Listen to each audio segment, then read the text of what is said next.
അങ്ങനെ അന്നദാനം കഴിഞ്ഞ് വീണ്ടും നമ്മൾ മുൻപോട്ട് പോകുന്ന സമയത്തെ അന്നദാനം എന്ന് പറഞ്ഞ മറ്റൊരു ബോർഡ് കൂടി കണ്ടു കേട്ടോ.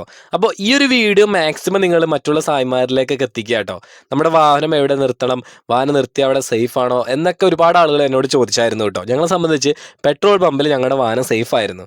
പക്ഷേ റോഡ് എരുമേലി വഴി റോഡിലൂടെ നടന്നിട്ടാണല്ലോ നമ്മൾ കാനനപാതയിലേക്ക് കിടക്കുന്നത്. അപ്പോൾ ആ റോഡ് ഒഴിവാക്കി നമുക്ക് കാനനപാതയുടെ ഏകദേശം തൊട്ടടുത്ത് എത്തണമെങ്കിൽ ഈ ഒരു സ്ഥലം നിങ്ങൾക്ക് ഉപയോഗപ്പെടുത്താവുന്നതാണ്.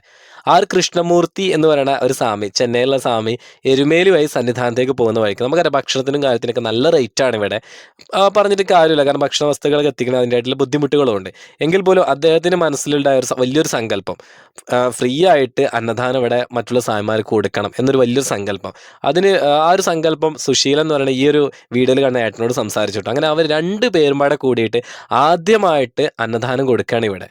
അപ്പോൾ പൂർണ്ണമായിട്ട് നമ്മൾ സപ്പോർട്ട് ചെയ്യുക. സപ്പോർട്ട് എന്ന് വെച്ച് കഴിഞ്ഞാൽ മാക്സിമം ആളുകളോട് ഷെയർ ചെയ്യുക. എന്നിട്ട് അവരെ നമ്മളിതിൽ കുറച്ച് സമയം നമുക്ക് ഫ്രീ ഒക്കെ ആണെങ്കിൽ ഈ അന്നദാനത്തിൽ വിളമ്പാനും കാര്യത്തിലൊക്കെ നമ്മളൊന്ന് സപ്പോർട്ട് ചെയ്യാം കേട്ടോ. അപ്പോൾ ഇനി ആരും വാഹനത്തിൻ്റെ കാര്യത്തിലൊന്നും ടെൻഷൻ അടിക്കേണ്ട.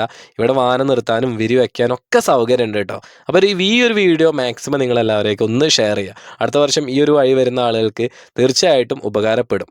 അപ്പോൾ ഇനി ഞങ്ങൾ നേരെ നമ്മുടെ കാനനപാതയിലൂടെ സന്നിധിയിലേക്ക് പോവുകയാണേ.